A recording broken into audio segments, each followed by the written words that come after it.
Hi friends, அஸ்ஸலாமு அலைக்கும். இன்றைக்கி நம்ம வீடியோவில் எலும்புக்கெல்லாம் சத்து கிடைக்கிற வகையில் பச்சைப்பயிறு வச்சு ரொம்ப சிம்பிளாக நல்லா சத்தான ஒரு உருண்டை எப்படி செய்யலாங்கிறது பார்க்கலாம். வீடியோக்குள்ளே போகிறதுக்கு முன்னாடி நீங்கள் நம்ம சேனல் இப்போ தான் புதுசாக பார்க்குறீங்கன்னா இந்த வீடியோக்கு லைக் பண்ணிட்டு மறக்காமல் வீடியோ கீழே தெரியிற ரெட் கலர் சிம்பிள் சப்ஸ்கிரைப் பட்டனை கிளிக் பண்ணிட்டு பாருங்கள். இந்த சத்தான லட்டு எப்படி செய்யலாங்கிறது வீடியோக்குள்ளே போய் பார்க்கலாம். ஃபஸ்ட்டு ஸ்டவ் ஆன் பண்ணி ஒரு பேன் வச்சுக்கலாங்க. அதில் பார்த்தீங்கன்னா ஒரு அரை கப் அளவுக்கு பச்சைப்பயிறு சேர்த்தலாம். பச்சைப்பயிறு பார்த்தீங்கன்னா நல்லா வறுபட்டு கலர் சேஞ்ச் ஆகி வாசனை வர வரைக்கும் நல்லா வறுத்துக்கலாம்.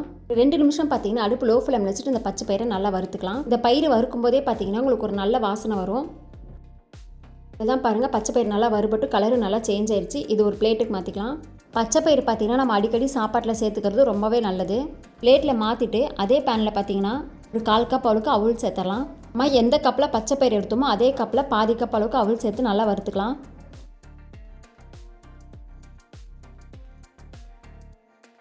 அவளும் பார்த்தீங்கன்னா நல்லா வறுபட்டு கலர் நல்லா சேஞ்ச் ஆகி வரட்டும். அது வரைக்கும் 2 நிமிஷம் நல்லா வறுத்துக்கலாம்.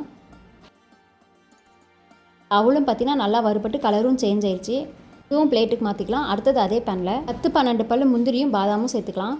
இந்த முந்திரி பாதாமையும் பார்த்தீங்கன்னா லைட்டாக வறுத்துக்கலாம். இந்த முந்திரி பாதாமில் பார்த்தீங்கன்னா நல்ல கொழுப்பெல்லாம் அதிகமாக இருக்கிறதுனால இந்த பச்சைப்பயிரோட சேர்த்து உருண்டை செய்யும்போது பார்த்தீங்கன்னா நல்ல ஒரு டேஸ்ட்டு கொடுக்கும். பாருங்கள், முந்திரி பாதாம்லாம் லைட்டாக நல்லா வறுபட்டுருச்சு. இதை அப்படியே ஒரு பிளேட்டுக்கு மாற்றிக்கலாம். அடுத்தது அதே பேனில் 1 டேபிள் ஸ்பூன் போல் வெள்ளை எள்ளு சேர்த்துடலாம். இந்த எள்ளு சேர்த்துட்டு பார்த்தீங்கன்னா ஒரு 2 செகண்ட் மட்டும் இந்த எள்ளு நல்லா வறுத்து எடுத்துக்கலாம்.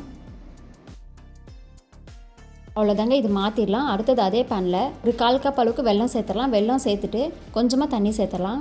தண்ணி சேர்த்துட்டு பார்த்திங்கன்னா இந்த வெல்லத்தை நல்லா கரைச்சிக்கலாம். எந்த ஒரு பாகுபதமும் தேவையில்லை. வெல்லம் மட்டும் நல்லா கரைஞ்சி வந்தால் போதும். வெல்லத்தை நல்லா கரைச்சிக்கலாம். நீங்கள் வெல்லம் சேர்க்கறதுக்கு பதிலாக நாட்டு சக்கரை வச்சுருந்தாலுமே சேர்த்துக்கலாம். அந்த டேஸ்ட்டும் நல்லாயிருக்கும். பாருங்கள், வெல்லம்லாம் நல்லா கரைஞ்சிருச்சு. ஸ்டவ் ஆஃப் பண்ணிவிட்டு இதை நல்லா வடிகட்டிட்டு இந்த வெல்லத்தை நம்ம எடுத்துக்கலாம். அப்போ தான் தூசி மணல் ஏதாவது இருந்தாலும் அந்த வடிகட்டிலே நின்றோம். அடுத்தது மிக்ஸி ஜார் ஒன்று எடுத்துக்கலாம். அதில் வறுத்து நல்லா ஆற வச்சுருந்தா பச்சைப்பயிறு இது கூட சேர்த்துக்கலாம். பச்சைப்பயிறு சேர்த்துட்டு இது கூடவே அவ்வளோ சேர்த்துடலாம். இது ரெண்டுத்தையும் தண்ணி சேர்க்காமல் நல்லா பவுட்ரு பண்ணி எடுத்துக்கலாம். எவ்வளோ அரைக்க முடியுமோ அவ்வளோ அரைச்சிக்கலாம். பாருங்கள், இந்த மாதிரி. இப்போ இந்த பவுட்ரு நல்லா ஒரு ஜல்லடை வச்சு சலிச்சிக்கலாம்.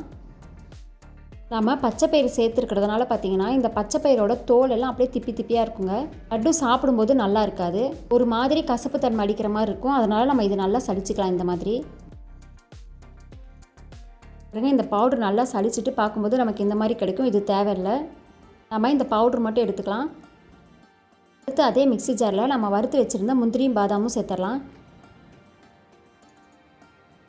வாசனைக்காக இது கூட 2 ஏலக்காய் சேர்த்துடலாம். சேர்த்துட்டு இது நல்லா பவுட்ரு பண்ணி எடுத்துகிட்டு வந்துடலாம். பாருங்கள், இந்த மாதிரி அப்படியே நம்ம பச்சைப்பயிறு பவுடரோடு சேர்த்துக்கலாம்.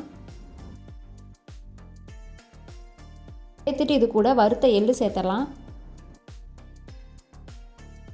இது கூடவே 2 டேபிள் ஸ்பூன் போல் நெய் சேர்த்துடலாம். நெய் ஆப்ஷனல் தாங்க. நீங்கள் விருப்பப்பட்டால் சேர்த்துக்கலாம், இல்லைன்னா ஸ்கிப் பண்ணிடலாம். நெய் சேர்த்துட்டு ஃபஸ்ட்டு இது எல்லாத்தையும் நல்லா மிக்ஸ் பண்ணிடலாம். கையிலையோ அப்படி இல்லைன்னா ஸ்பூனாலேயோ நல்லா இந்த மாதிரி மிக்ஸ் பண்ணி விட்டுடலாம்.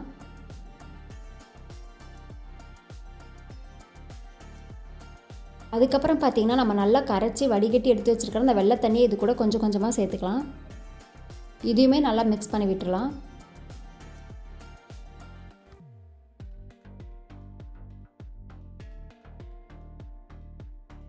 தேவையான அளவு வெள்ளை தண்ணி சேர்த்துட்டு நம்ம கையால் இந்த மாதிரி நல்லா பிசைஞ்சு விட்டுறலாம்.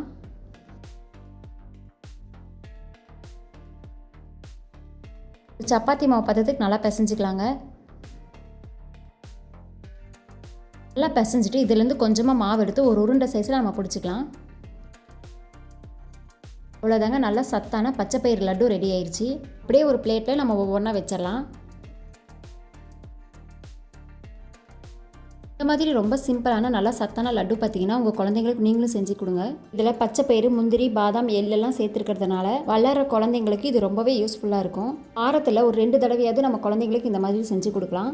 நீங்களும் உங்கள் வீட்டில் இந்த மாதிரி செஞ்சு பாருங்கள். செஞ்சு பார்த்துட்டு உங்களுக்கு ஏதாச்சும் டவுட் இருந்தாலும் எனக்கு கமெண்ட் பண்ணுங்கள். சிம்பிளான நல்லா சத்தான உருண்டை வீடியோ உங்களுக்கு பிடிச்சிருந்துச்சுன்னா இந்த வீடியோக்கு லைக் பண்ணிடுங்க. லைக் பண்ணிவிட்டு வீடியோவுக்கு கீழே தெரியிற ரெட் கலர் சிம்பிள் சப்ஸ்கிரைப் பட்டனை மறக்காமல் கிளிக் பண்ணிடுங்க. கிளிக் பண்ணிவிட்டு அப்படியே பக்கத்தில் பெல் சிம்பிளையும் கிளிக் பண்ணிடுங்க. அப்போ தான் நான் போகிற டெய்லி வீடியோஸ்லாம் உங்களுக்கு நோட்டிஃபிகேஷனாக வரும்.